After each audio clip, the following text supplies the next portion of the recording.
Welcome to this lecture on navigating market structures, where we'll travel from perfect competition all the way to monopoly. The title diagram on screen shows a spectrum and the main transitions between market types, and over the next slides, we'll unpack the defining features, efficiencies, and policy responses to help you recognize where real industries sit on that continuum. This slide lays out 5 key characteristics to classify markets: number and size of sellers, ease of entry and exit, product differentiation, the nature of competition, and the extent of pricing power. Use these dimensions together as a checklist to place an industry on the spectrum, since real markets usually fall somewhere between the ideal types rather than at a pure extreme. Perfect competition is defined by countless tiny firms, identical products, perfect information, and zero entry barriers. And the chart here shows a perfectly elastic demand. So individual firms are price takers. Firms set output, where price equals marginal cost, so P equals MR equals MC, at the profit-maximizing quantity in this stylized equilibrium. On efficiency and equilibrium under perfect competition, we see 2 classic results: allocative efficiency, where price equals marginal cost, and productive efficiency, where firms produce at minimum average total cost. The market dynamics diagram also reminds us that short-run economic profits attract entry, increasing supply, and pushing price down to the lowest sustainable level in the long run. Monopolies emerge when a single seller gains market power through legal barriers, control of key resources, patents, or natural cost advantages. And they can take several forms: natural, geographic, technological, or government-backed, each with different policy implications for regulation, pricing, and how authorities should respond to protect consumers or encourage innovation.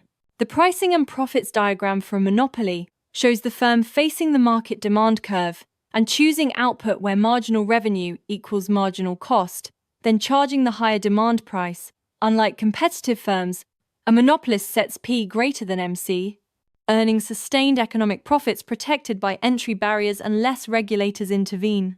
Comparing market surplus under perfect competition and monopoly, the left chart shows total surplus maximized where supply meets demand, while the right chart highlights how monopoly reduces output and raises price, expanding producer surplus but shrinking consumer surplus and creating a deadweight loss that represents lost welfare to society.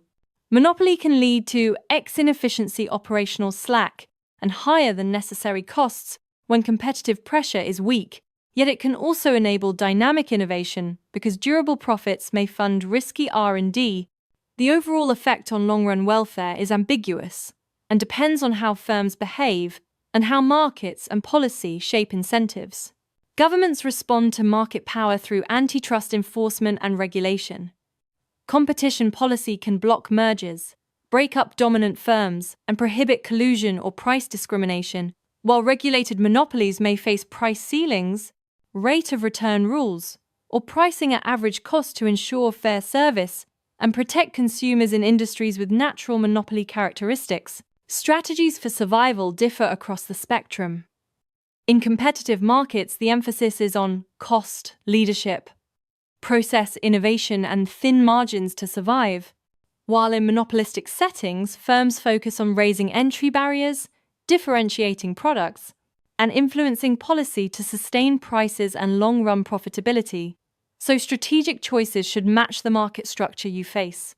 This mental map summarizes key differences across perfect competition, monopolistic competition, oligopoly, and monopoly, comparing number of firms, product types, entry barriers, demand curve shapes, price versus marginal cost, efficiency outcomes, and profit persistence. Use the table as a quick reference to diagnose industry behavior and likely long-term performance. Finally, applying the checklist to everyday examples helps cement intuition.